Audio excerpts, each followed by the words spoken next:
आता आपल्या आवडत्या मालिकेचे संपूर्ण भाग मालिका प्रसारित झाल्यानंतर लगेचच पाहू शकता फक्त सन नेक्स्ट वर. भारतातील प्रेक्षकांसाठी मोफत सेवा. तुझ्या आयुष्यातून पण काढून टाक.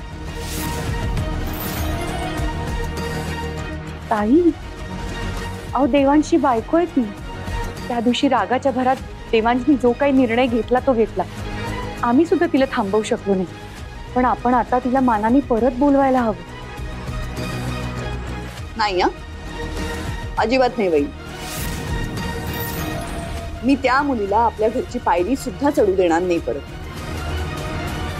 आई जानू, please please please me request करतो तुम्हाला, मला आता या टॉपिकवर सिरियसली नाही बोलायचंय, प्लीज.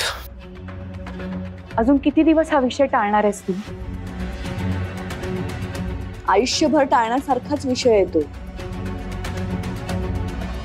मला ना कळत, मला खरं तर ना तिचं नाव घ्यायला सुद्धा आवडत नाही, पण परत परत का तिचं नाव माझ्या तोंडावर येतंय सारखं. Devansh, I am very sorry. I know तुला हा विषय सारखा सारखा बोलल्यानंतर अजून त्रास होतो. खरं तर मला पण या विषयावर बोलण्याची इच्छा नाहीये. देवांश, मी काय म्हणते, तू ना हळूहळू आता कामात लक्ष द्यायला सुरुवात कर.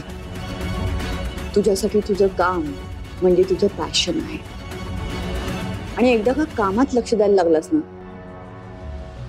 की या सगळ्या गोष्टींचा विसर पडेल तुला.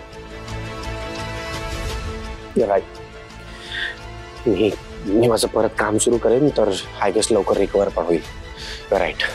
एक्झॅक्टली. तुला ना खरं तर आता असिस्टंटची गरज आहे.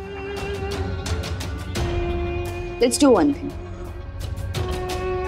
तुझं शेड्यूल मॅनेज करायला, तुझ्या मीटिंग्स मॅनेज करायला, तुझं खाणं पिणं, औषधांच्या वेळा, हे सगळं मॅनेज करायला ना एखादी असिस्टंट ठेवूया, म्हणजे तुलाही आराम मिळेल. इनफॅक्ट जी तुझं सगळं काही मॅनेज करेल. अंजली, हा जॉब करशील?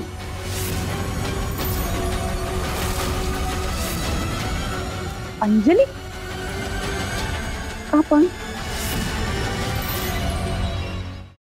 ताई, खरं तर देवांशी काळजी घ्यायला आपल्याला कोणालाच कामावर ठेवायची गरज नाही. आपण सगळे आहोत ना त्याची काळजी घ्यायला. हो का? त्याच्या मीटिंग्स तू मॅनेज करणार आहेस?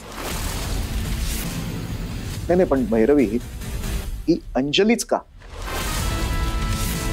म्हणजे दुसरी असिस्टंट पाहूया ना आपण.